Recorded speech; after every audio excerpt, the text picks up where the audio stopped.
नमस्कार, जोहार। आप देख रहे हैं लोकल खबर। मेरा नाम है सुभाष शेखर। लॉकडाउन और कोरोना काल के बाद भारत सरकार पहली बार बजट पेश करने जा रही है। इस बजट को लेकर आम लोगों की और व्यावसायिक वर्गों में क्या उम्मीदें हैं, इसकी आज हम बात करेंगे। मेरे साथ बात करने के लिए खास तौर पर झारखंड चैम्बर के प्रवीण छाबरा जी हैं। इन्हीं से हम जानेंगे और पहला सवाल इनसे हम ये लेते हैं कि बताएंगे कि इस बार आम बजट है और इसके पहले लॉकडाउन भी हुआ था और काफ़ी दिन तक सब कुछ बंद था। कितना नुकसान हुआ और इस बजट से आप क्या उम्मीदें करते हैं सरकार से, ताकि वो नुकसान भी भरपाई हो सके? क्या छूट चाहते हैं? देखिए, लॉकडाउन की अवधि में लगभग सभी वर्गों को इसने इफ़ेक्ट किया है, चाहे वो उद्योग व्यवसाय वर्ग हो, चाहे आम नागरिक हो। तो वाकई में ये जो आने वाला बजट है वो काफ़ी महत्वपूर्ण है इन दोनों दृष्टि से, कैसे उद्योगों को हम लोग वी शेप रिकवरी की ओर लेके जाएं और कैसे आम नागरिकों के हाथ में हम लोग ज़्यादा से ज़्यादा बाइंग कैपेसिटी, चूँकि सप्लाई और डिमांड ये दोनों की एक बहुत महत्वपूर्ण भूमिका है। और आने वाले समय में हम लोगों ने भी जो मांग रखी है वो इसी तर्ज पे रखी है कि आप सब बाइंग कैपेसिटी लोगों के हाथों में बढ़े, उस पर ध्यान दिया जाए और उद्योगों को भी अपनी रिकवरी, उनके वर्किंग कैपिटल को मीट करने के लिए उनसे कम से कम ब्याज दर के ऊपर में और अधिक पैसा मुहैया कराने के ऊपर में विशेषकर ध्यान दिया जाए। इसमें रिफॉर्म्स में, टैक्स रिफॉर्म्स में हम लोगों ने इनकम टैक्स रिफॉर्म्स में कुछ बातें कही हैं जो एटीसी की छूट के ऊपर में है, एटीडी की छूट के ऊपर में है, और कुछ हेल्थ सेक्टर के अंदर में जो 100 बेड से अधिक के अस्पताल है उसमें कैपिटल जो छूट मिलती है उसको बढ़ाने के विषय में है। और एक जीएसटी का भी बहुत बड़ा योगदान है। तो जीएसटी के अंदर में जैसा कि हमारे देश में अभी 7 रेट हैं, उसको हम लोगों ने मांग की है कि इसको सरलीकरण करते हुए कम से कम 2 या 3 टैक्स रेट तक सीमित रखा जाए, ताकि ज़्यादा से ज़्यादा वस्तुओं का जो कॉस्ट रेट है वो भी कम हो। और रियल इस्टेट सेक्टर में जीएसटी के सरलीकरण के लिए हम लोगों ने पुरजोर मांग की है, क्योंकि रियल इस्टेट सेक्टर में जीएसटी जो है बहुत जटिल प्रक्रिया के तहत में है। तो इन सब सारी चीज़ों पे हम लोगों ने अपनी मांग रखी है और हमें पूरी उम्मीद है कि माननीय वित्त मंत्री जी और उनका जो पूरा मंत्रिमंडल है इन बातों पर ध्यान रखेगा और आने वाला बजट निश्चय ही हमारे भारतवर्ष को एक वी शेप इकोनॉमी रिकवरी की ओर लेके जाएगा।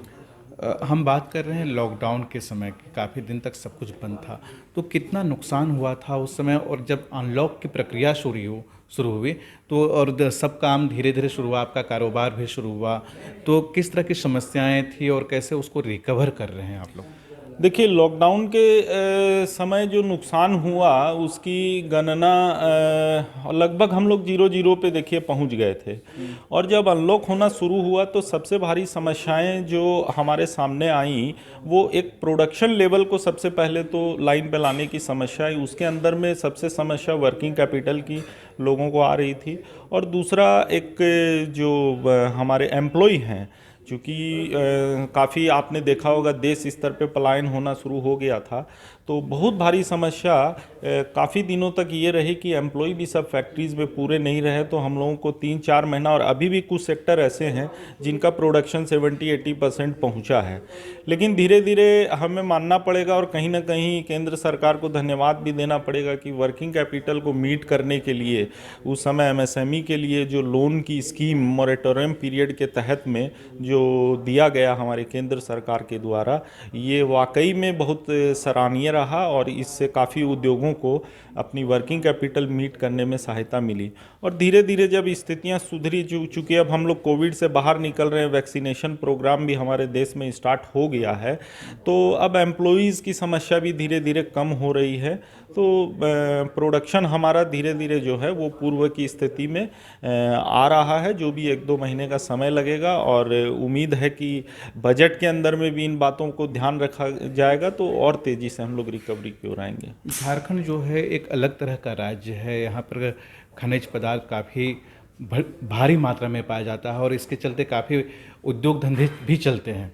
और यहाँ पर अभी और केंद्र सरकार की जो सरकार है, मतलब एक दूसरे के विपक्ष में है। तो ऐसे में खास तौर पर भारत सरकार से आप क्या मांग करते हैं इस बजट में? देखिए, खनिज की जहाँ तक आपने बात कही है, वाकई में हमारा स्टेट जो है वो पूरे देश के अंदर में 40% करीब करीब खनिज संपदा उसके अंदर में स्टेक रखता है। और कहीं ना कहीं केंद्र सरकार की माइनिंग और मिनरल पॉलिसीज़ जो हैं भी, और मैं आपको बताऊं 2017 के अंदर में 31 मिनरल्स को माइनर की श्रेणी में रख करके केंद्र सरकार ने एक पॉलिसी लॉन्च की थी और उसके आधार पे सभी राज्यों को माइनर मिनरल पॉलिसी बनानी थी। हमें बहुत ही खेद है कि हमारे राज्य में माइनर मिनरल पॉलिसी आज तक नहीं बन पाई है। हालांकि कुछ विगत दिनों पहले हमने विभाग के सचिव से इस बात में मुलाकात भी की है और हमने उनसे निवेदन किया है कि भाई चेम्बर्स आपके साथ में, हमेशा हम आपको एक स्पेशलिस्ट लोगों की टीम देंगे, आपके विभाग से लोग रहें और माइनर मिनरल पॉलिसी जो है वो हमारे राज्य में एक सरल और मायका के लिए ये पॉलिसी हमारे राज्य में बने, ताकि हम लोग अधिकाधिक राजस्व संग्रह की ओर भी पहुँचें। और ये माइनिंग सेक्टर एम्प्लॉयमेंट जनरेशन का, चूँकि हमारे झारखंड राज्य में आप देखे होंगे कि एम्प्लॉयमेंट के ऊपर में हमेशा बातें होती रहती है, तो इतना बड़ा सेक्टर है, इतना बड़ा एम्प्लॉयमेंट जनरेशन का ये एक स्कोप है, तो क्यों हम लोग इस पॉलिसी की ओर अभी तक नहीं बढ़ पाए हैं?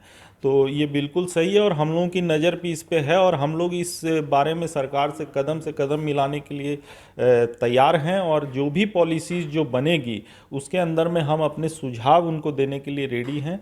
ये पॉलिसीज़ बननी चाहिए और माइनिंग सेक्टर में हम बहुत अच्छा कर सकते हैं। आखिरी सवाल है, कल जब यहाँ पर बजट पेश किया जाएगा पूरे देश के लिए, तो झारखंड चैम्बर की ओर से क्या कुछ व्यवस्था रहेगा? देखिए, हाँ, हर वर्ष की भांति